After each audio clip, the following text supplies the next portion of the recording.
Would you ride this? Not me.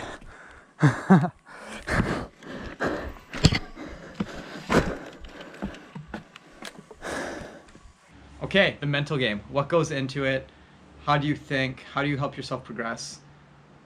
Yeah, so it's a pretty difficult one, and it's something I really want to dive into because no one really talks about it in how-to videos, and I think it's pretty important.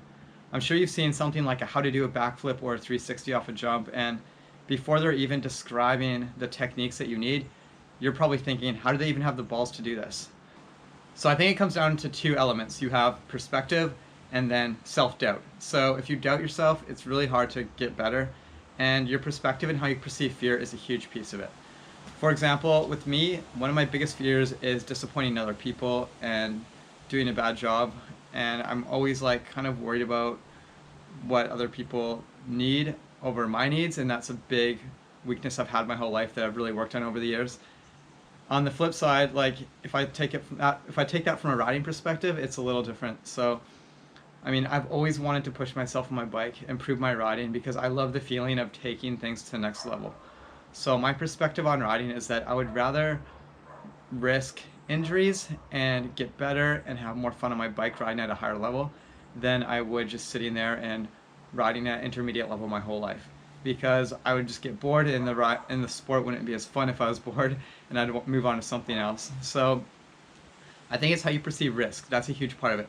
So for myself, it's a bigger risk to sit there and not push my riding than potentially be injured.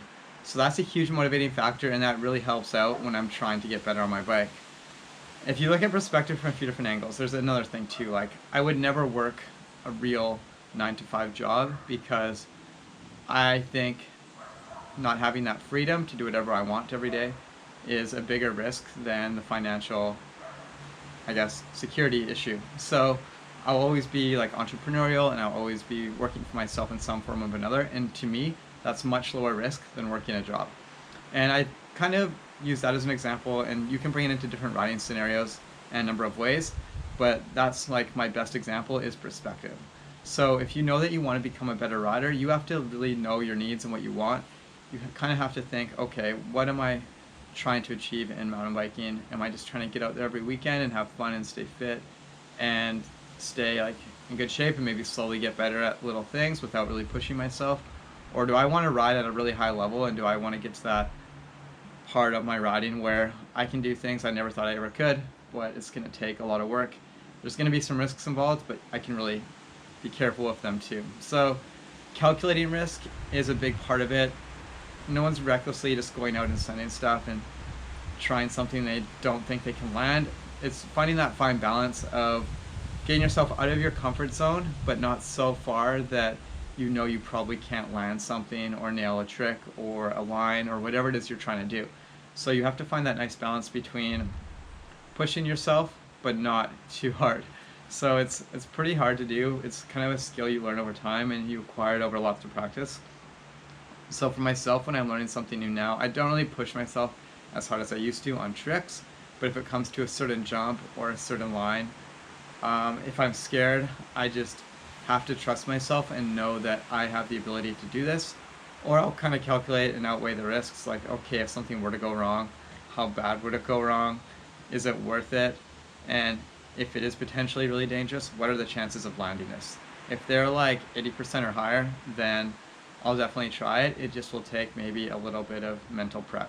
Okay, and leading into that point is self-doubt. So most of us doubt our abilities, and it's what holds a lot of us back in life with anything, not just bike riding. It can be your career, your relationships, anything. Self-doubt will definitely hold you back. So I think with mountain biking, building that confidence and slowly progressing at different skills that you have are going to help you with your life in general, with like eliminating self-doubt. And I think that's a huge part of life, and it's a huge part of riding. So the best example I can think of is, this was actually only a few months ago. I was at the BMX track and there was like 10 or 15 rollers in a row. They were pretty spaced out, and I'm generally not very good at manualing at a lower speed through long sets of rollers. And right away I was like, it was already preconceived in my mind that I wouldn't be able to do that. And after like, I still tried it anyways, but after like the first try, I actually got more than halfway across it, and I was like, you know what, fuck that, I'm gonna do this. I'm gonna make it across it. And it took me close to 10 tries, but I got through the whole set of like rollers, just manualing through it. And it was like the longest manual I've ever done through a set of rollers. And then I ended up like practicing it probably 20 more times, so I had like 3 really good ones in a row. And that like immediately boosted my confidence. It took away that self-doubt that I can't do features like that. And that's the perfect example of just little things you're holding back in your mind.